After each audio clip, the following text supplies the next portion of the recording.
हिंदू मुस्लिम सिख ईसाई हम हैं सब भाई भाई।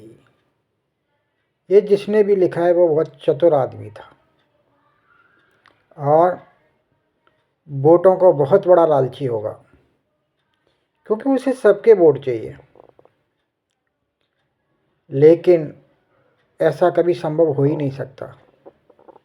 ना हिंदू मुसलमान का भाई हो सकता, ना मुसलमान हिंदू का भाई हो सकता। सिख ईसाई भी एक दूसरे से मेल नहीं खाते। उनकी भी सोच, रहन सहन, खाने पीने के तरीके सब अलग हैं। फिर ये कहावत कैसे बनी और किसने बनाई? इसका मुख्य कारण है वोटों का लालच, नेतागिरी। आजकल के नेता और पहले के नेताओं में बहुत अंतर था। पहले के नेता कहते कुछ थे, करते कुछ थे। जो करना हो वो कभी कहते नहीं थे, और जो कहते थे वो कभी करते नहीं थे। जैसे कांग्रेस को ही ले लो। कांग्रेस कितनी बड़ी पार्टी थी, कितने सालों राज किया है, लेकिन धीरे धीरे धीरे धीरे करके हिंदू को बिल्कुल कमज़ोर बना दिया।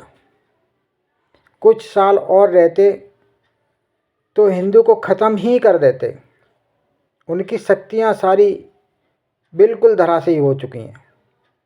अब तो ये है कि जब से भाजपा आई है, धीरे धीरे नए कानून लाती है और थोड़े से पुराने कानूनों को ख़त्म करती हुई हिंदू के पक्ष में शक्तिशाली बनाने की कोशिश कर रही है।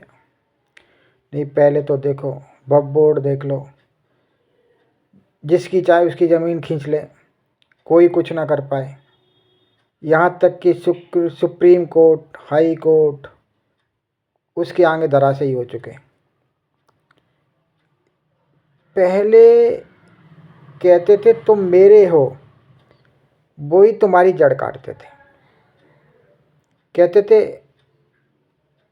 हम आपकी जो कर देंगे वो दूसरा नहीं कर पाएगा। वो सत्य बात थी कि जितनी शक्तियाँ ख़त्म की हैं वो कांग्रेस ने की हैं हिंदुओं की।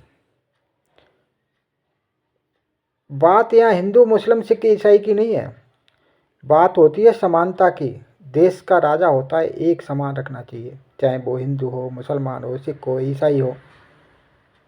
सबको सुरक्षा प्रदान होनी चाहिए, सबको जीने के मौलिक अधिकारों की रक्षा होनी चाहिए। लेकिन ऐसा कुछ हुआ नहीं।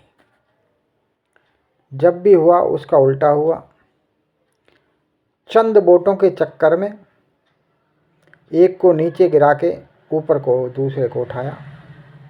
कहने का मतलब ये, झगड़े की जड़ को मजबूत की गई है। जितनी झगड़े की जड़ को मजबूती मिलेगी, जितनी उसके जड़ में पानी की सिंचाई होगी, उतना ही देश कमज़ोर होगा। पर देश की किसको पड़ी? उन्हें तो अपनी सरकार चलानी है, अपना उल्लू सीधा करना है, और जो होगा देखेगा। बोरिया बिस्तर उठा के इटली भाग जाएंगे, बात ख़त्म हो गई।